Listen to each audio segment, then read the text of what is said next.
नमस्कार, मैं हूं नम्रता पाराशर। आप देख रहे हैं खबर 24। चलिए रुक करते हैं खबरों की और। फरीदाबाद के गांव जलाहका में लोगों के घरों में गंदा पानी घुसने से लोग नर्क के जीवन जीने को मजबूर हैं।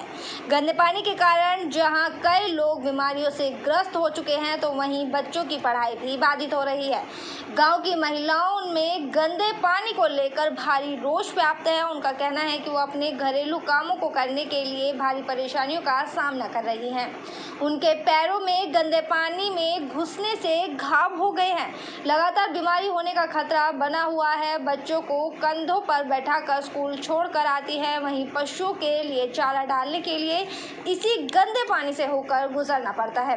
दिखाई दे रहा ये नज़ारा फरीदाबाद के गांव जलाहका का है, जहां पर पिछले कई वर्षों से गांव की नालियों में गंदा पानी इस कदर भरा हुआ है मानो यहां पर बाढ़ आ गई है। इन तस्वीरों को देखकर अंदाजा लगाया जा सकता है कि गांव के लोग किस तरीके से अपना जीवन जीने के लिए संघर्ष कर रहे होंगे। असल में गांव के गंदे पानी की निकासी न होने के कारण गांव के बीच में बनी जौहर ओवरफ्लो हो जाती है, जिस कारण पूरे गांव में गंदा पानी भरा रहता है। इसको लेकर ग्रामीणों ने दर्जनों बार अधिकारियों और नेताओं से इसकी शिकायत की है। इसके अलावा सीएम विंडो पर भी इस मामले की शिकायत की गई है, लेकिन अभी तक इसका कोई हल नहीं निकला है और यही कारण है कि यहाँ पर ग्रामीण नर्क के जीवन जीने को मजबूर है। ग्रामीणों ने सरकार से गुहार लगाई है कि वे इस गंदे पानी से उनको छुटकारा दिलाएं, ताकि वे स्वच्छ वातावरण में रह सके और अपने बच्चों का पालन पोषण सही ढंग से कर सके। हमारी भैंस रहती है, हम जी काम की फिरकी लगा के जाते हैं तो भी पानी में बढ़ते हैं। हमारे छोटे छोटे बच्चे हैं, स्कूल में हम तो गोदी में उनमें ले जाकर जो बस में बैठाते हैं, रोज उनके कपड़े खराब हो जाते हैं। हमारी अम्मा जो ये कह रही है सच कह रही है, झूठ ना जी इतनी सी भी। अब हम कब चक्कर काटेंगे, हमारे पैरों में भी खरवा है जी, पैर सर जा हमारे हर साल दवाई गोलियां लाते हैं हम डॉक्टर सोचे। देख रहे हो कई घर हैं ये पलायन और बाहर बस रही हैं, या को कोई समाधान ही ना हो। या में गंदगी है या में कीड़े मकोड़े निकलते रहे, यहाँ का रास्ता ही बंद है, खिड़की भी नहीं है यहाँ और यातायात है। हमारे ताऊ जी हैं, कई बार वहाँ में मेट्रो हॉस्पिटल में हकाए हैं, या में निकल ही नहीं हो जाओ आप अपने घर से वहाँ कमरे तक नहरे तक कोई समाधान नहीं। इधर तो और ये सामने सुनो, ये खड़ा के भैंसन को कई दिन छाप मारे यहाँ से। एक दिन तो 2 बच्चे ने खा गया और था बीके में दवा के लाया हूँ, बीके से इंजेक्शन लगे हैं उनके सरफ खाने के। ये पानी में शराब पाते हैं और सबसे हाथ जोड़ के कह ली पानी समाधान करते हो, क्या करें। अब देखो हल देख लो पानी की, तो देखो ये हमारे लिए कितने कोई बदे में कोई आ ना सीगन देवी साल पे बहुत परेशानी। बच्चे ने कंधा पे बैग रहे हैं, बच्चे पे 10-10 किलो के बच्चे हैं, बड़े कोई छोटो बड़े सब कई दिन बस खाने लेके भीज गए, जूता डेली भीज जाए, जो राव खराब है जहाँ कपड़े ने खराब कर ला में डेली। हम कहाँ से इतने दुखी है रे, एक हमारे जहाँ दुखी हम ही पता घर पे से निकलते ही पानी में चल रहे हैं, गंदगी में। ये गंदगी में पाँव पके हुए हैं बच्चे के, सबके पाँव पके हुए हैं, इतने दुखी 15 साल से हैं। अब कहाँ सरकार है यो, जो सरकार पे ये कितनों को सरकार के लिए कोई भारी काम ना है, जो करे तो कुछ भी ना है। और हम गए भी हम, जो हमारे यहाँ का विधायक है उसके पास कोई सुनाई ना करिए। चलिए खबरों में बात करेंगे अब टोल को लेकर बढ़ रहे रोष के बारे में। प्रथम में गतपुरी टोल को लेकर ग्रामीण लगातार लामबंद होते जा रहे हैं। धरने पर ग्रामीणों की भीड़ लगातार बढ़ती जा रही है। ग्रामीणों का दावा है कि गतपुरी ग्राम पंचायत की जमीन पर टोल को बनाया गया है, जो पूरी तरीके से अवैध है। इस टोल को यहां से हटाया जाए तब तक वो किसी सूरत में इस धरने को समाप्त नहीं करेंगे। धरने को लगातार जारी रखते हुए उन्होंने अनिश्चितकालीन धरने की बात कही है। उनका कहना है कि जब तक टोल के नियम और ग्राम पंचायत की जमीन खाली नहीं होती, तब तक वे अपना धरना यूं ही चलाते रहेंगे। खाली करी जाए और ये टूल हटाया जाए। यहाँ से सबसे मेन मांग टूल हटाया जाए।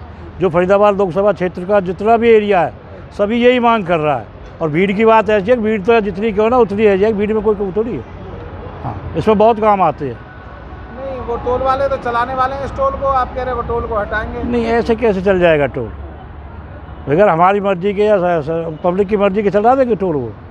हम तो नहीं चलने देंगे टोल, नहीं चलने। धरने पे इसलिए बैठे हैं, जो टोल बना हुआ है या अवैध बना हुआ है, ग्राम गंदपुरी पंचायत में ज़बरदस्ती बनाया गया है, इसलिए गांव के लोग और आस पास के लोगों में भारी रोष है। इसलिए जब तक ये टोल नहीं हटेगा ये धरना जारी। हाँ, कल आए यहाँ NHI के आदमी भी दो अफसर भी थे और क्यू हाईवे के जो आदमी कर्नल है और भी जो अधिकारी थे वो थे। उन्होंने हमारे गांव से मांग रखी थी, भाई अपनी आपको क्या चाहिए। हमारी मांग कुछ नहीं है, अब हमारे भी हाथ में कुछ नहीं है, गदपुरी के हाथ में कुछ नहीं है, फिलहाल जो कमेटी के हाथ में है। जो हमारी महापंचायत जो हुई है उसमें जितने भी कमेटी जो बनाई गई है 30 आदमी की, या हमारे तो फिलहाल तो ये मांग है कि हमारी ज़मीन खाली कराई जाए, यहाँ से ये टूल हटाया जाए। हमारी अपनी मांग तो ये है, बाकी कमेटी का जो निर्णय होगा ये करने का। और 2-3 बार मीटिंग भी हो चुकी है NHI वालों से और क्यूब कंपनी वालों के साथ में मीटिंग भी हो चुकी है। तो उनका जो अड़ियल रवैया है उसकी वजह से अभी किसी निष्कर्ष पर बात नहीं पहुंची है। और लेकिन उनके कानों तक ये बात ज़रूर पहुंचा दी गई है कि ना ये आसपास के गांव वाले और ना टोल संघर्ष समिति किसी भी हालत में जब तक हमारी मांगें पूरी नहीं हो जाती इस टोल को नहीं चलने देंगे। हमारी मांगें नंबर 1 जो फर्स्ट प्राथमिकता है वो तो यहाँ की ज़मीन की है कि पहले ज़मीन को खाली किया जाए, क्योंकि गाँव वाले नहीं चाहते कि हम ज़मीन को एक्वायर कराएँ। ये कहते हैं कि हम लोग उसको ज़मीन को किराए पर रेंट पे लीज पे देंगे, हम उस ज़मीन को एक्वायर नहीं कराएंगे। नंबर 1 इनसे पीछे की जो काफ़ी रकबा है ज़मीन का वो फ्रंट इन लोगों ने घेर लिया है, इनके रास्ते बंद हो गए हैं। तो सबसे पहले तो यहाँ से इसको उठाने की मांग है। दूसरी बात, जो लोकसभा क्षेत्र और ख़ास तौर से पड़थरा विधानसभा क्षेत्र के जो गाँव हैं, जो जनता है, वो इस जजिया कर से मुक्त होनी चाहिए। अगली खबर की, देश की सबसे प्रतिष्ठित UPSC की प्रशासनिक सेवा में फरीदाबाद की सेक्टर 16 निवासी महक जैन चयनित हुई है। महक की ऑल इंडिया रैंकिंग 17वीं और अर्चिता की 188वीं है। उनके पिता प्रदीप जैन एक कंपनी में जनरल मैनेजर है, जबकि मां घर का कामकाज संभालती हैं।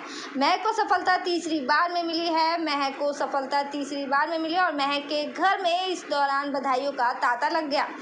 IAS में चयनित महक जैन ने बताया कि परीक्षा की तैयारी शुरू करने के बाद सोशल दुनिया को त्यागना पड़ा, यानी शादी विवाह, घूमना फिरना, तिथि त्योहार से दूरी बनानी पड़ी थी। उन्होंने बताया कि वो नियमित रूप से 8 से 10 घंटे तक पढ़ाई करनी पड़ती थी उन्हें, और महक ने 1 साल कोचिंग लेकर घर में ही तैयारी की थी। महक जैन की उम्र 23 साल की है। उनकी शैक्षणिक योग्यता जामिया मिलिया इस्लामिया दिल्ली से मास्टर डिग्री है और हंसराज कॉलेज से BCom MVM स्कूल से 12वीं की है। महक जैन 2 बहनें हैं और ये दूसरे नंबर की हैं। बड़ी बहन वाणी जैन CA कर रही हैं। IAS से चयनित महक जैन के माता पिता अपनी बेटी की सफलता को लेकर काफ़ी खुश हैं। तो टाइम बे टाइम पूरी हेल्प करते थे। अच्छा, एक समय ऐसा भी आया था असफलता हाथ लगी थी, परंतु कैसे मोटिवेट किया आपने? आया था समय जब पहली बार इसका प्रीलिम्स नहीं हुआ, दूसरी बार नहीं हुआ, तो काफ़ी निराश हो गई थी। पर इसको यही समझाया कि तेरी मेहनत में कोई कमी नहीं है, भगवान एक ना एक दिन फल देगा। वो भगवान ने इसको आज दिया। अच्छा, बच्चे डिमोटिवेट हो जाते हैं, उस डिमोटिवेट से बचने के लिए क्या ऐसा काम किया आपने? बच्चों को समझाना ही एक पेरेंट्स का काम होता है। बच्चों को सही राह पे डालना, थोड़ा धर्म की तरफ डालना। बच्चों को मंदिर जाते हैं, पूजा पाठ करते हैं, थोड़ा मन को शांति मिलती है, दिमाग डाइवर्ट होता है, तो वो कुछ सोचने समझने के लिए प्रिपेयर होते हैं अपने। अच्छा, सबसे अच्छी चीज़, एक चीज़ ऐसी होती है कि जो बच्चा ज़्यादा पसंद करता है खेल कूद में, कौन सी ऐसी चीज़ है जो बेटी पसंद करती है? इसको सिर्फ पढ़ाई पसंद थी शुरू से। पढ़ाई के अलावा इसे किसी और चीज़ में रुचि नहीं थी। शुरू से पढ़ती रहती थी, छोटी भी थी तब भी आती साथ पढ़ना, बल्कि हम इसको बोलते थे थोड़ी देर कुछ और काम कर, कुछ और एक्टिविटीज़ कर, नहीं सिर्फ पढ़ाई। अब आप ये कह सकते हैं कि बेटियां अब आगे बढ़ती जा रही हैं, कह सकते हैं कि बेटी एग्ज़ाम्स जब पास होते हैं तो 12 घंटे 14 घंटे, पर मैं घंटों को ना देखते हुए अपने टारगेट्स को ज़्यादा ध्यान में रखती थी। सोने से पहले अपना नेक्स्ट डे का शेड्यूल प्लान करती थी कि किस तरह से मुझे क्या टॉपिक्स कवर करने हैं, और मेरा ध्यान उस पर ज़्यादा होता था कि क्वालिटी स्टडी की जाए rather than number of hours की कितना पढ़ा कितना नहीं। तो कितनी कठिनाई आई इसमें? कठिनाइयाँ बहुत आई, क्योंकि जैसे कि पहले जो मेरे 2 अटैम्प्ट्स थे इनिशियल, उनमें तो मैं प्रिलिमिनरी स्टेज ही क्वालिफाई नहीं कर पाई थी। तो सेल्फ डाउट भी आता है कभी कभी कि मैं कर पाऊँगी या नहीं कर पाऊँगी, बट फैमिली का सपोर्ट था और अपनी मेहनत पर, अपने लक्ष्य पर विश्वास था, तो दोबारा मेहनत करी, दोबारा से स्टार्ट किया और आज ये। माता पिता का सहयोग कैसा रहा? माता पिता का मैं कहूँगी सबसे जो इम्पोर्टेंट पिलर था मेरी प्रिपरेशन का, वो मेरी फैमिली का सपोर्ट ही था। क्योंकि इनिशियली जब मैं खुद पे भी थोड़ा डाउट आने लग गया था कि होगा नहीं होगा, कैसे मैनेज करूँगी, साथ साथ मास्टर्स भी चल रही थी, कॉलेज भी था, तो मैनेज करने में दिक्कत होती थी। तो हमेशा मम्मी मोटिवेट करती थी कि नहीं करोगे, प्लानिंग है, टाइम मैनेजमेंट है, करने से ज़रूर होगा। तो उनका काफ़ी सपोर्ट रहा। आपने जो ये तैयारियाँ शुरू कब से की थी आप लोग बेटा की? दिनचर्या क्या रहती थी? दिनचर्या तो इसकी ये थी कि ये खुद डिसाइड करती थी, लेकिन हम जब भी देखते थे ये पढ़ती रहती थी और अपने आप शेड्यूल करती थी। हमारा उसमें कोई गाइडलाइन नहीं थी, ये अपने हिसाब से तैयारी करती थी। जनरली ये रात को ज़्यादा पढ़ती थी, दिन में सोती थी। अच्छा, माहौल बनाना बहुत कठिन होता है, कैसा माहौल बनाया अपने घर का कि जो ज़्यादा से ज़्यादा टाइम दे पाए?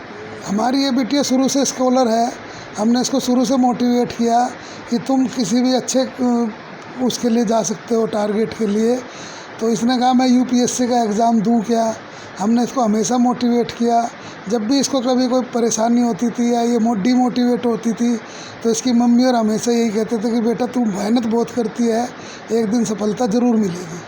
माता पिता के अलावा, माता पिता का सहयोग रहता ही है, माता पिता के अलावा किसका सहयोग? इसकी बड़ी बहन का बड़ा सहयोग है। वो रात दिन इसकी सेवा करती थी, खाने के लिए, पानी के लिए। रात को 2-2 बजे उठ के वो इसके लिए कॉफ़ी बनाती थी, फ्रूट काटती थी, जो भी इसको ज़रूरत होती थी इसकी बड़ी बहन वानी जैन ही पूरा करती थी। चलिए खबरों में बात करेंगे पलवल की। पलवल नगर परिषद चेयरमैन पद के चुनावों के लिए यूं तो दर्जनों उम्मीदवार मैदान में दिखाई दे रहे हैं, बावजूद इसके एक ही नाम ऊपर दिखाई दे रहा है और वो नाम है रामदत्त अहेरिया, जो पिछले कई महीनों से जनसंपर्क अभियान में जुटे हुए हैं। सिंचाई विभाग से सेवानिवृत्त होने के बाद से ही समाज सेवा में वे जुट गए। पलवल नगर परिषद चेयरमैन पद उम्मीदवार की दौड़ में करीब 1.5 दर्जन उम्मीदवार मैदान में हैं।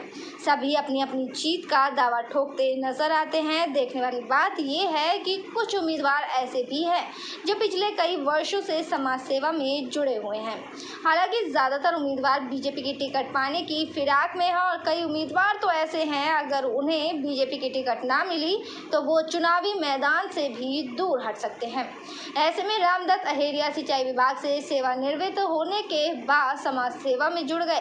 आपको बता दें कि रामदत्त अहेरिया इससे पहले लोकसभा का चुनाव भी लड़ चुके हैं, जिसमें उन्हें 84,000 मत प्राप्त हुए थे। तैयारियाँ तो जनाब अच्छी चल रही हैं। मैं अपने समाज की तरफ से ही मैदान में ओपन उतर के आया हूँ। मेरा काफ़ी प्यार है भरपूर लोगों के साथ में, और मैंने डिपार्टमेंट में 42 साल नौकरी करी है और 96 में लोकसभा पार्लियामेंट का इलेक्शन लड़ा तो मैंने 84,000 मत भी प्राप्त किए उस समय पर।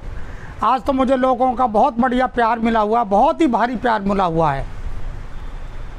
नगर परिषद चुनाव में कौन कौन से मेन मुद्दे रहेंगे आपको चुनाव जो आप लोगों के बीच में रहेंगे? सफाई के मुद्दे, मेरे सफाई के मुद्दे रहेंगे जी, नालीन के मुद्दे होंगे। लोगों की जो समस्याएं आएंगी उनको भी सुचारू रूप से उनका भी समाधान किया जाएगा। लाइन पार का जो रेलवे फ्लाईओवर पार है, मोहन नगर, कैलाश नगर, इस्लामाबाद, इन कॉलोनियों के लिए क्या आपका विशेष योजनाएं रहेंगी? आज तक की सरकार का लाइन पार के जितनी भी कॉलोनी है इनको 0% में समझा गया और 0% में ही माना गया है। जितनी भी नाली गली खुदी हुई है, मैं 25 साल से अपनी सारी इन कॉलोनियों के बीच में रह रहा हूँ। थोड़ी बूंद भी पड़ेगी बारिश की तो भी एक पैर इधर फिसलेगा, एक इधर फिसलेगा, और साइकिल मोटरसाइकिल तो निकल ही नहीं सकती किसी कीमत में भी। जी जान से हमने हर विधायक को अपने साथियों से संपर्क व्यवहार करके उनको वोट भी दिलवाया, वोट हमने काम के प्रति दिलवाया, लेकिन हमारे को इन विधायकों ने आज तक ये नहीं समझा कि लाइन पार भी कोई लोग बसे हुए हैं। दर्जनों उम्मीदवार मैदान में है, किससे मुकाबला मानते हैं आप अपना? मुकाबला तो ये जी, मुझे जनता का प्यार है, मुकाबला तो सबसे ही होगा जो होगा। तो बाकी मेरे तो जनता ने मुझे अपने बल भरोसे पे मैदान में उतारा है।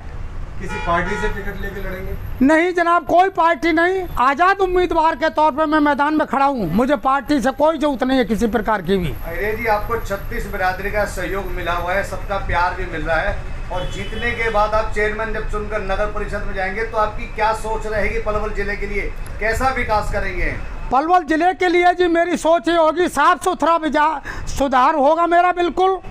और जो आज तक जो चेयरमैनों ने किया है, ये अपने ढोरे तक कोई भी गंदी आवाज़ नहीं आने दूंगा। मैं ये सोचूंगा कि मैं इतना बढ़िया सुथरा काम करूं, अगले चुनाव में जनता मेरे को स्पष्ट है कि हम अहिल्या जी को दोबारा लाने का प्रयास करेंगे।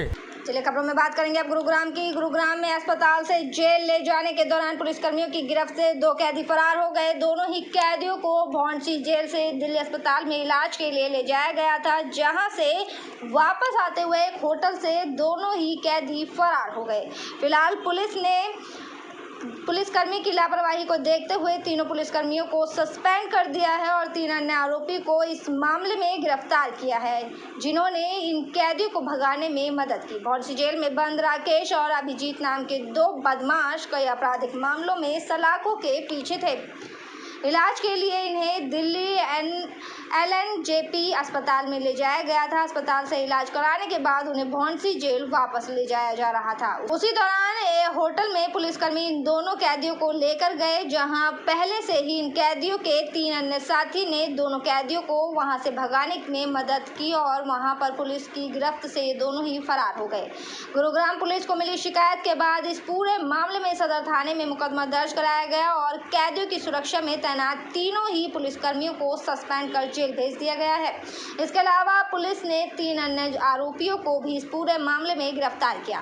गुरुग्राम पुलिस ने कैदियों की सुरक्षा में तैनात तीनों पुलिसकर्मियों की लापरवाही व कैदियों को जेल की जगह होटल में ले जाने के मामले में सस्पेंड कर जेल भेज दिया है।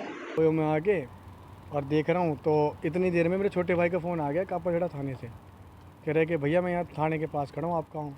मैं कहा मैं वहीं से आ रहा हूँ द्वारका से, मिल मेरे को वहाँ पे। तो वहाँ से फिर उसको मैं लेके आ गया और लेके जैसे यहाँ पे मैंने यहाँ गाड़ी खड़ी करी है, एंट्री करी है मेरे छोटे वाले भाई ने। इतने में 2 CI स्टाफ की गाड़ी लगती है, एक अपने सेक्टर 31 की और एक पालम बिहार वाले की। तो आपके भाई ने 2 आरोपियों को भागने में मदद करी थी। भाई साहब वो भागने में क्या मतलब लाखों करोड़, हम तो वैसे ही गरीब आदमी, हमें क्या हमें पता कि उसमें क्या है नहीं है। और वो बंदा मेरा छोटा वाला भाई ऊपर है, साफ रिकॉर्डिंग में देखा, रिकॉर्डिंग में है कि मैनेजर नीचे बैठा हुआ है। मैनेजर ने उसको रोका भी, भैया क्या क्या कर रहे हो? क्या भाई कैमरा का स्विच कहाँ है बंद करने वाला? तो कह रहे सर वो ऐसे क्यों बंद कर रहे हो? उसने बोला भी है, रिकॉर्डिंग में भी है। और उसने कह रहा साना मत बन, बता कहाँ है कैमरा। किसने बोला? वो पुलिस वाला। अच्छा, जो उनकी गेल था उनके। हाँ जी हाँ जी। तो पुलिस वालों का और उन आरोपियों से इस गेस्ट हाउस से क्या लिंक था? कोई लिंक नहीं था जी, वो तो आए यहाँ पे 1-2 बार और भी आए। हाँ जी, उससे पहले भी आए हैं? उससे पहले 1-2 बार और आए हैं। पर हाँ वो जो मैं बता रहा हूँ यहाँ पे ये सर जिनका ओयो है ना, ये वो भी शायद पुलिस वाले ही हैं। मुझे तो इतना वैसे एक्चुअली पता नहीं है। तो वो पुलिस वालों का यहाँ पे 24 घंटे आना जाना रहता है। तो आप कह रहे हो कि ये ओयो आपका है? सर मैं मालिक ओनर नहीं हूँ, मैंने लीज पे ले रखा है। हाँ जी। तो अब आप क्या कहना चाहेंगे? अब ये सर मेरे भाई को साथ में आपके भाई को अब हाँ वही है सर, अब 11:30 बजे रात से ले गए, DVR ले गए, रजिस्टर ले गए। यहाँ कोई है नहीं, स्टाफ सारे डर के हमारे भागा पड़ा। मैं यहाँ से वहाँ परेशान हो रहा हूँ। मैं खुद सर हार्ट पेशेंट आदमी, मुझे खुद परेशानी में हो रहा हूँ। तो अब आप ये कह रहे हैं कि पुलिस वालों ने ज़बरदस्ती आपको CCTV बंद करवाए? हाँ जो वो पुलिस वाले जिस आरोपियों के लेकर आए थे, बंद कराया उन्होंने। बंद करा के और उन्होंने कहा कि तेरे मालिक ने भी रहा है, बड़े बंद कर। अब इतनी देर में जी वो ऊपर नीचे आए, इतने में तो पता नहीं कोई लेडीज़ प्रोवाइड करे उन्होंने। 2 जो अंडर ट्रायल थे, जो भौंसी जेल में बंद थे, एक का नाम अभिजीत और एक का नाम राकेश था। इनको इलाज के लिए भौंसी जेल से और LNJP हॉस्पिटल हमारी एस्कॉर्ट गार्ड के मुलाजिम लेके गए थे। और जब वो वापस वहाँ हॉस्पिटल से वापस लेके आए तो सेक्टर 38 में एक ग्रीन ट्री के नाम से होटल है, वहाँ लेके गए और वहाँ उनको बातों में उलझ जाके और वहाँ से वो दोनों जो कैदी थे वो वहाँ से भागने में सफल रहे। जिसके बाद हमने थाना सदर में एस्कॉर्ट गार्ड इंचार्ज इंस्पेक्टर के बयान के आधार पे FIR दर्ज करके जो दोनों भागने वाले वो अभियुक्त थे वो और जो हमारे तीनों जो मुलाजिम थे जिनकी कस्टडी में ये थे, उनके खिलाफ़ हमने केस रजिस्टर करके और वो जो तीनों मुलाजिम हैं उनको जो एस्कॉर्ट गार्ड के मेंबर थे उनको हमने गिरफ़्तार कर लिया है।